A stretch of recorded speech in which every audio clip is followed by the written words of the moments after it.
Hey, what's up? My name is Milan Carter, and I stand in my own way. But today, I'm gonna step aside and figure out the key to happiness. Let me tell you a story. I drove years ago, and I was driving Uber before I became a Netflix star. I drove a happiness doctor in my car. He lived at the top of Mulholland Drive. And if you know what Mulholland Drive is, you know that is where some amazing homes are. And being a journalist, I've done interviews with Paris Hilton up there, got to go to her house. I've been at Judge Mathis' house when he used to live up there. Charlie Sheen did, shots outside of his house when a lot of things were going on. So he lived right in that same neighborhood. And I was like, yo, sir, what do you do to live up here? He said, well, Milan, I'm glad you asked. I am a happiness doctor. I looked at him and said, what? He said, I know it sounds funny, but I get paid a lot of money to teach people how to be happy. And I was like, what does that even mean, sir? He says, most people don't know that happiness is a quantifiable formula, meaning that you can do addition to get there, right? There's a formula to get there. And it's not some esoteric thing that can't be achieved. He said, but the hard part is, it's a simple formula, but most people can't apply it every day. This is where I tell people to start. And this right here has changed my life. He said, make a list of everything that brings you joy.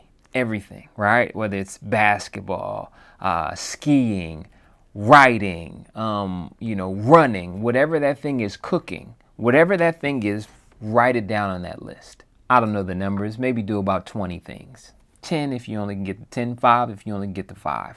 But he said, if you only focus on the things that bring you joy, it's a fleeting feeling. It doesn't last very long. For, all the adults out there, think of when you do the do.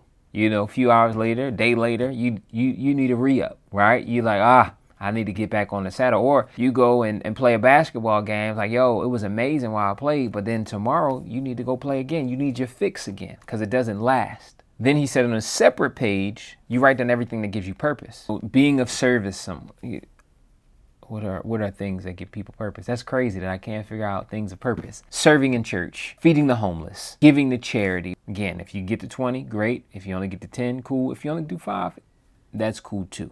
But if you only focus on the things that give you purpose, there's no sense of levity in your life. No, sense of humor, no lightness. Life is really heavy. We've all witnessed those people that are super passionate about something and they are like boring. Like, I don't ever want to spend any time with you. I actually had an acting teacher like that. Phenomenal. But I'm like, I would never want to hang out with you outside of class because this is all you do is this. Like, my God, be a human. But yeah, so you got one page full of joy.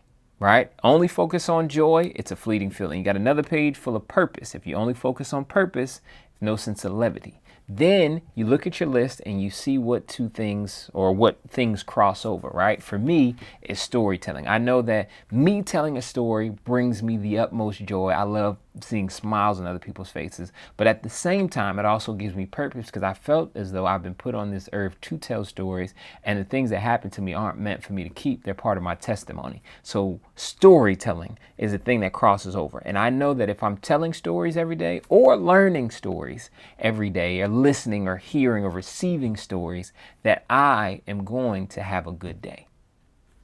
And that's the key to happiness, everybody. So I challenge you to create your list.